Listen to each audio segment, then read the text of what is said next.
সকিনার মাজরি না কেউ বানাইতে পারে না, অষ্ট ধাতু বাতের আংটি একটা ধারণ করে না, সকিনার মাজরি না। মুসলমান শুনুন, এই পৃথিবীর বুকে আপনার ইমানকে ধ্বংস করার জন্য বহু রঙের ষড়যন্ত্র চলছে। এই জন্য আপনাকে সচেতন থাকতে হবে। এই পৃথিবীর বুকে কিছুদিন আগে মামুনগর চট্টগ্রাম মাহফিল ছিল, তো যাচ্ছিলাম, যাওয়ার সময় একটা মাজারের সামনে দিয়ে যাচ্ছিলাম। আমি আপনাদেরকে একটা প্রশ্ন করি, জীবনে তো বহুত ওয়াজ শুনছেন না? একেবারে ছোটবেলার থেকে ওয়াজ শুনতেছেন, আজকে 10-20 বছর ধরে এরকম মানুষ আছেন না? আজকে 5 সেকেন্ড ওয়াজ করার জন্য সুযোগ দিব, বেশি দিব না। কয় সেকেন্ড? আবার 5 মিনিট মনে করেন না। কিছু মানুষ তো মাইক পাইলে বাপরে বাপ একেবারে ফিকাপ লয়ে ওয়াজ করে, ঠিক কিনা? জানাজার নামাজ হবে, হুজুরের কা হুজুর আমনে নামাজ পড়ালে প্রস্তুতি দেবেন, ওয়াজ করবে কে? আইয়ের আমগো অমুক সাহেব, আইয়ের আমগো তমুক সাহেব, অমুক শিক্ষিত সাহেব, আইয়ের ওনাদেরকে দেয় ওয়াজ করার জন্য। আর হুজুরের কা হুজুর আপনি নিয়ত করেন, ঠিক কিনা? ওয়াজ করার কথা হুজুরেও না, হুজুরের দেয় না, ওয়াজ করার জন্য দেয় কারে? যে সাপ শুয়ার মানুষ, ঠিক কিনা? মুসলমান 5 সেকেন্ড সময় দিব। কয় সেকেন্ড? 5 সেকেন্ড। সেটা হলো, এই যে পৃথিবীতে বাংলাদেশে যত মাজার আপনারা দেখেন না দেখেন, যত মাজার আছে বেশিরভাগ মাজার রাস্তার পাশে, ঠিক কিনা? রাস্তার পাশে না? আচ্ছা, বেশিরভাগ মাজার রাস্তার পাশে, কারণটা কি? একজন বাপের বেড়া দাঁড়াইয়া বলবেন, 5 সেকেন্ড সময়, একজন বলেন। বিনা পুঁজিতে ব্যবসা। মাশাআল্লাহ। আমার আব্বা একটা হোটেল দিবে, বলতেছে বাবা হোটেলটা রাস্তার পাশে দিতে হবে। কেন? রাস্তার পাশে দিলে ব্যবসা ভালো হবে, ঠিক কিনা?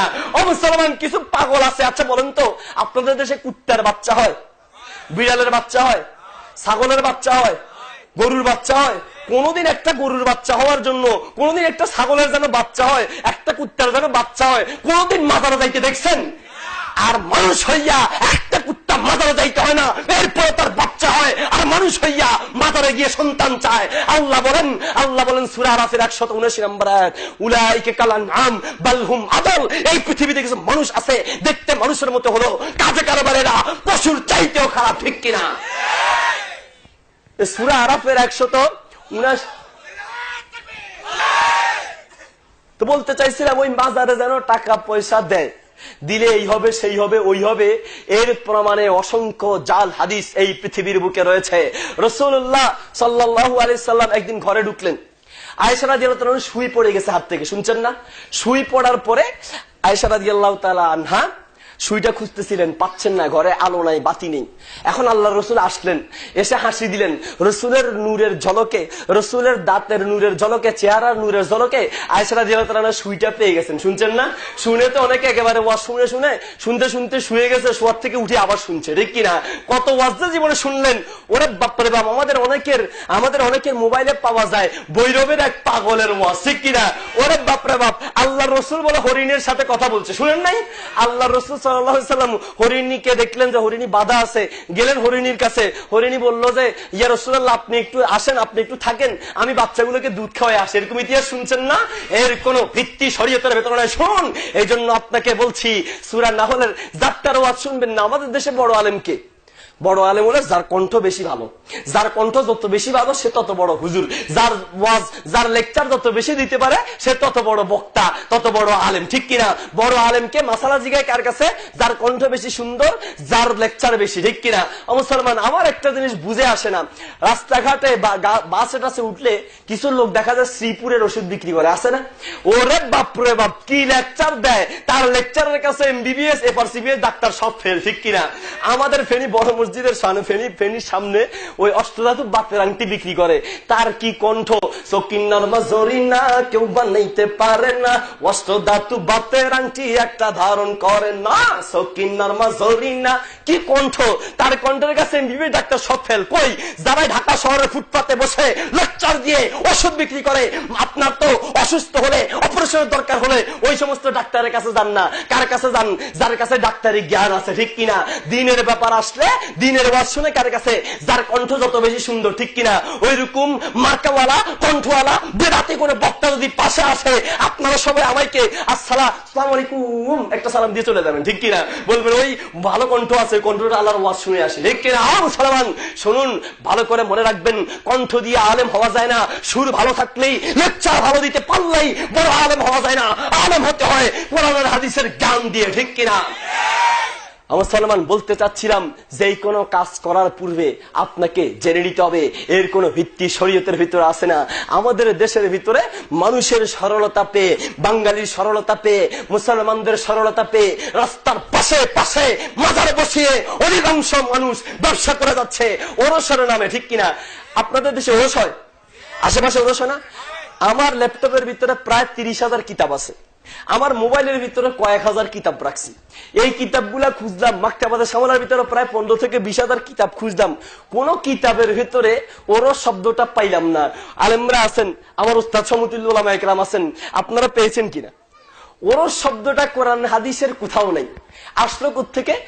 আরুস একটা শব্দ হাদিসের ভিতরে আছে, নাম কা নাউমাতিল আরুস, দুলামিয়ার মতো ঘুমিয়ে যাও, জান্নাতি লোককে বলা হবে কবরের ভিতরে। আমি বলতে চাই ওরস তারা কোত্থেকে আনলো? ওরস হলো বাবা যেদিন মারা যায়, বাবা আছে না? আমাদের দেশে তো বাবার অভাব নেই। সিটাং গেলাম, কুড়া বাবা। কেমনে? হাঁস কুড়া খাইতেছিল, ওই হাঁসের সাথে গিয়ে সে কুড়া খাওয়া শুরু করছে, কুড়া বাবা হয়ে গেছে। ডেক্সি বাবা। কেমনে? ডেক্সি নিয়ে ঘুরতো। আবার মোট কি, আপনি ওইরকম বাবাদের কাছে যাবেন, তারা সালাম দিবেন, আপনার সালাম দিতে হবে। আর বৈশা সবসময় ধ্যানে থাকে আর জিকির করে। জিকির যে কোন জিকির? আল্লাহর নাম নিয়েও দুর্নীতি চলে, আল্লাহর নাম নিয়েও দুর্নীতি চলে, ঠিক কিনা? জিকির। ওই কেউ যদি কারোর দৌড়ায় তো দৌড়ানোর সময় কোথায় কোথায় দৌড়াইতেছে আর কোথায় কোথায় যখন কথা বলে তখন অবস্থা। কেউ যদি পায়খানা পাড়াইয়ে দেয়, পায়খানা ঠিক কিনা? পায়খানা যেন জিকির করতেছে না, পায়খানা পাড়াইছে, বুঝার কোনো সুযোগ নাই। তো ডেক্সি বাবা কেমনে? ডেক্সি নিয়ে ঘুরতো। বদনা বাবা কেমনে? বদনা নিয়ে ঘুরতো। আর যদি আরো বাবা হইতেন চান, পাগলা বাবা কেমনে? পাগল হয়ে গেছে। আর যদি সবচেয়ে বড় বাবা হইতেন চান, সহজ বুদ্ধি, ল্যাংটা হয়ে যাবেন। ল্যাংটা বাবা কেমনে? ল্যাংটা হয়ে গেছে, সোজা হিসাব। হ্যাঁ রে, হুজুর দোয়া করিয়েন, শেষ জমানায় বাবার লোক এখানে হাত দিছি, কেয়ামতের ময়দানে নি বাবাই আমার পার করে, ঠিক কিনা? তোর বাবারে ফেরেশতারা জিরাই জিরাই শামসুর মতো কোয়াইবো, ঠিক কিনা?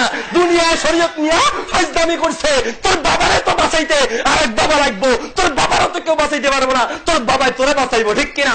মুসলমান শুনুন, আপনার আমার সরলতা পেয়ে এই পৃথিবীর বুকে অসংখ্য শরীয়তের নামে মিথ্যা কথা ঢুকিয়ে দিয়েছে, অসংখ্য কথা আমাদের সমাজেও আছে।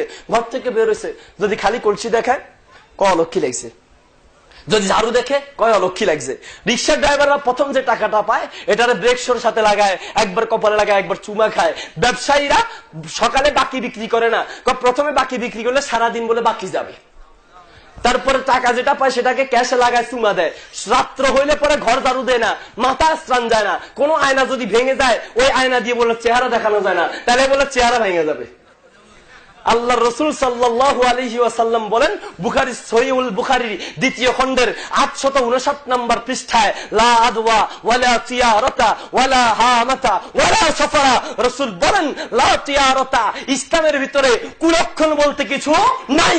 ভালো আর মন্দ যা আসার সবগুলাই আল্লাহর পক্ষ থেকে আসে, ঠিক কিনা? মুসলমান, এই সমস্ত কুসংস্কার থেকে বাঁচতে হলে একটাই পদ্ধতি, যে কোনো ইবাদত করার আগে অবশ্যই আমাদেরকে জেনে নিতে হবে এই কাজটা করা যাবে কি যাবে না।